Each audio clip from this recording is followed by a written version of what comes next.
los cargos, las prebendas, los templetes, como hacen los políticos de todo el espectro.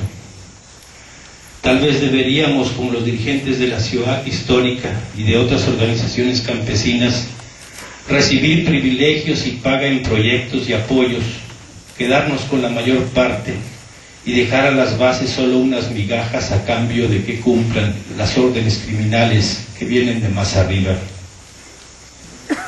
Pero es cierto, no hemos logrado nada de eso para nosotros. Difícil creer que 20 años después de aquel nada para nosotros resultara que no era una consigna, una frase buena para carteles y canciones, sino una realidad, la realidad. Si el ser consecuente es un fracaso, entonces la incongruencia es el camino del éxito, la ruta al poder. Pero nosotros no queremos ir para allá, no nos interesa. En esos parámetros preferimos fracasar que triunfar. 3. El relevo. En estos 20 años ha habido un relevo múltiple y complejo en el EZLN. Algunos han advertido solo el evidente, el generacional. Ahora están haciendo la lucha y dirigiendo la resistencia quienes eran pequeños o no habían nacido al inicio del alzamiento. Pero algunos estudiosos no se han percatado de otros relevos, el de clase, del origen clase mediero ilustrado al indígena campesino, el de raza, de la dirección mestiza a la dirección netamente indígena, y el más importante, el relevo de pensamiento, del vanguardismo revolucionario al mandar obedeciendo, de la toma del poder de arriba a la creación del poder de abajo, de la política profesional a la política cotidiana, de los líderes a los pueblos, de la marginación de género a la participación directa de las mujeres, de la burla a lo otro a la celebración de la diferencia.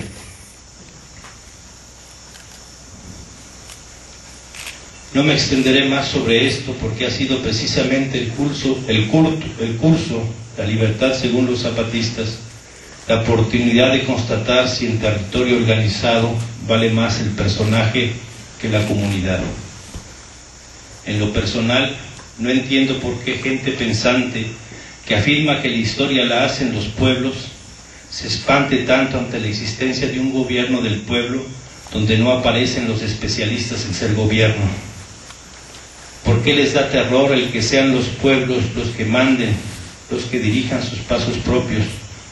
¿Por qué mueven la cabeza con desaprobación frente al mandar obedeciendo?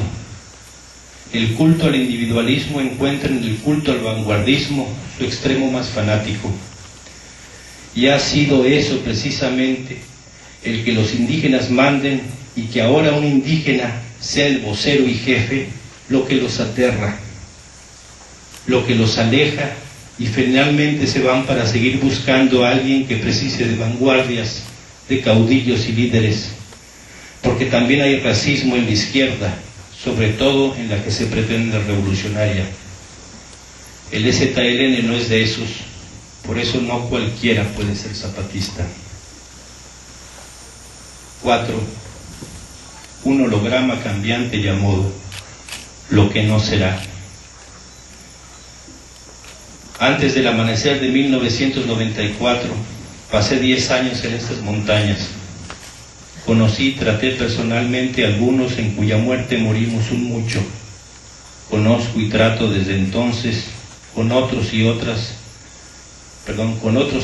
más que hoy están aquí como nosotros. Muchas madrugadas me encontré a mí mismo tratando de digerir las historias que me contaban, los mundos que dibujaban con silencios, manos y miradas, su insistencia en señalar algo más allá. Era un sueño el mundo ese, tan otro, tan lejano, tan ajeno. A veces pensé que se habían adelantado, que las palabras que nos guiaron y guían venían de tiempos para los que no habían aún calendarios, perdidos como estaban en geografías imprecisas. siempre el sur digno, omnipresente en todos los puntos cardinales. Luego supe que no hablaban de un mundo inexacto y por lo tanto improbable. Ese mundo ya andaba en su paso. ¿Ustedes no lo vieron? ¿No lo ven? No hemos engañado a nadie de abajo. No escondemos que somos un ejército con estructura piramidal, su centro de mando, sus decisiones de arriba abajo. No por congraciarnos con libertarios o por moda negamos lo que somos, pero cualquiera puede ver ahora si el nuestro es un ejército que suplanta o impone. Y debo decir esto ya que he pedido la autorización del compañero subcomandante y sargento Moisés para hacerlo.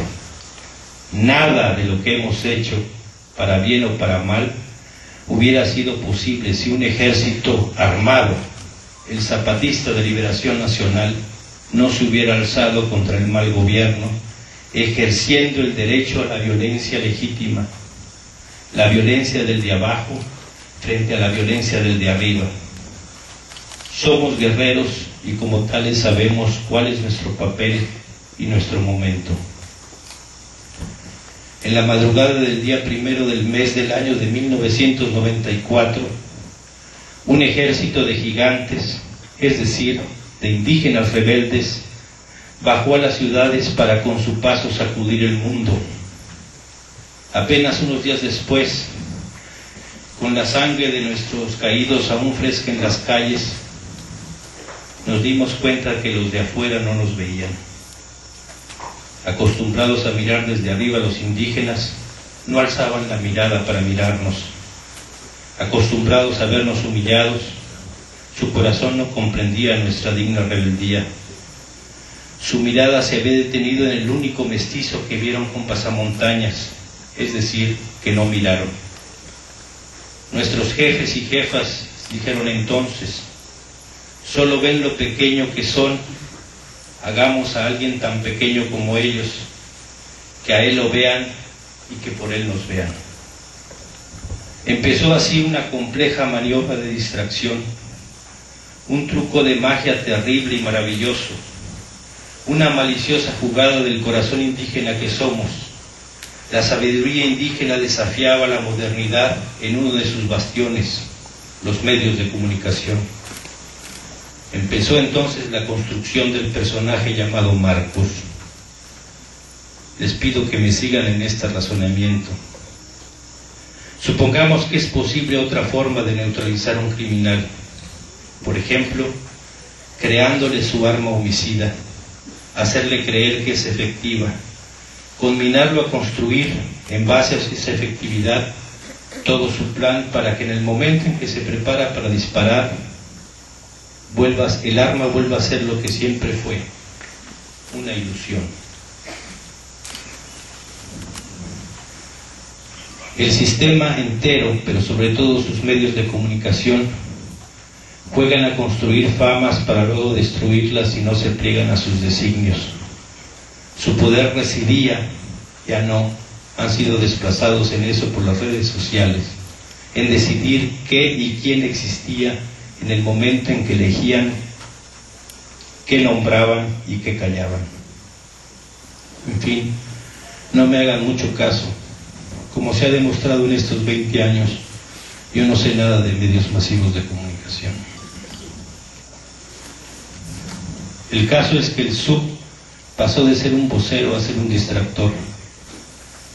Si el camino de la guerra, es decir, de la muerte, nos había tomado 10 años, el de la vida tomó más tiempo, requirió más esfuerzo, por no hablar de sangre.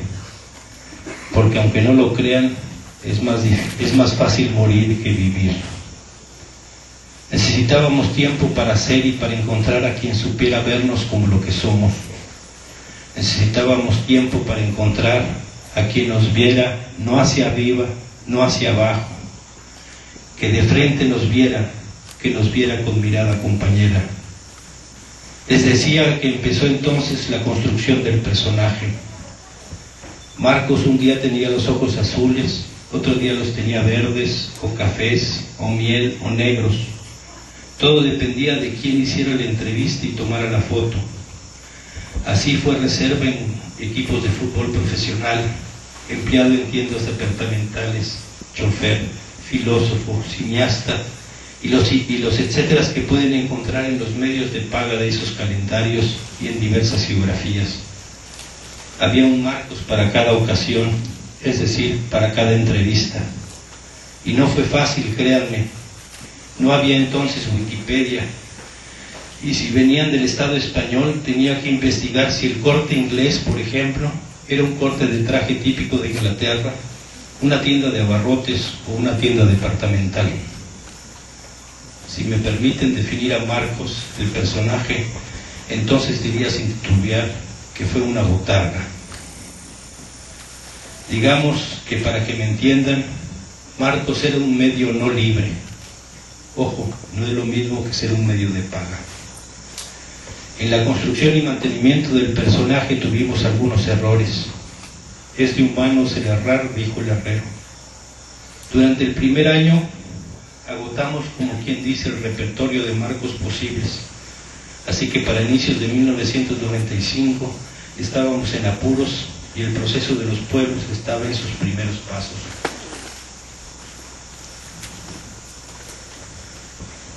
Así que en 1995 ya no sabíamos cómo hacerle.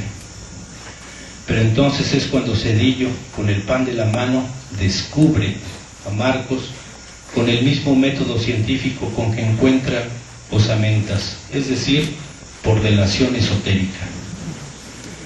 La historia del Tampiqueño nos dio aire, aunque el fraude posterior de la Paca de Lozano nos hizo temer de que la prensa de paga cuestionara también el desenmascaramiento de Marcos y descubriera que era un fraude más. Afortunadamente no fue así. Como esa, los medios de paga siguieron tragando otras ruedas de molino semejantes. Un tiempo después, el Tampiqueño llegó a estas tierras. Junto con el subcomandante insurgente Moisés, hablamos con él. Le ofrecimos entonces dar una conferencia conjunta. Así podría él librarse de la persecución, puesto que sería evidente que no eran Marcos y él la misma persona. No quiso. Vino a vivir acá. Salió algunas veces y su rostro puede encontrarse en las fotografías de los velorios de sus padres. Si quieren pueden entrevistarlo. Ahora vive en una comunidad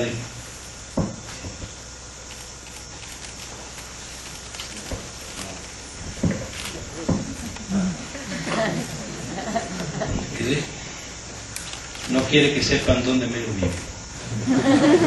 No diremos nada más para que él, si así lo desea algún día, pueda contar la historia que vivió desde el 9 de febrero de 1995. Por nuestra parte, solo nos queda agradecerle que nos haya pasado datos que cada tanto usamos para alimentar la certeza de que el submarco no es lo que es decir, una botarga o un holograma, sino un profesor universitario originario del ahora doloroso Tamaulipas. En el entretanto seguimos buscándolos a ustedes, a quienes ahora están aquí y a quienes no están aquí pero están. Lanzamos una y otra iniciativas para encontrar al otro, a la otra, al otro compañero. Diferentes iniciativas tratando de encontrar la mirada y el oído que necesitamos y merecemos. En el entretanto, seguí el avance de los pueblos y el relevo del que se les ha hablado mucho o poco, pero que se puede constatar directamente y sin intermediarios. En la búsqueda de lo otro, uno y otra vez fracasamos. A quien encontrábamos, o nos quería dirigir, o quería que lo dirigiéramos. Había quienes se acercaban y lo hacían con el afán de usarnos, o para mirar hacia atrás, sea con la nostalgia antropológica, sea con la nostalgia militante. Así que para unos éramos comunistas, para otros trotskistas, para otros anarquistas, para otros maoístas, para otros milenaristas, y ahí les dejo varios cistas para que pongan lo que sea de su conocimiento. Así fue hasta la sexta declaración de la Selva Lacandona, la más audaz y la más zapatista de las iniciativas que hemos lanzado hasta ahora. Con la sexta al fin hemos encontrado quien nos mira de frente y nos saluda y abraza, y así se saluda y abraza. Con la sexta al fin nos encontramos a ustedes.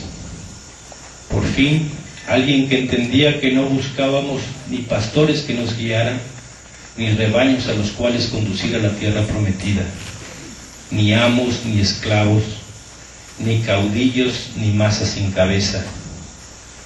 Pero faltaba ver si era posible que miraran y escucharan lo que siendo somos. Al interior, el avance de los pueblos había sido impresionante. Entonces vino el curso La Libertad según los y las zapatistas. En 3 vueltas nos dimos cuenta de que ya había una generación que podía mirarnos de frente, que podía escucharnos y hablarnos sin esperar guía o liderazgo, ni pretender sumisión o seguimiento. Marcos, el personaje, ya no era necesario. La nueva etapa en la lucha zapatista estaba lista. Pasó entonces lo que pasó, y muchas y muchos de ustedes, compañeras y compañeros de la sexta, lo conocen de manera directa. Podrán decir luego que lo del personaje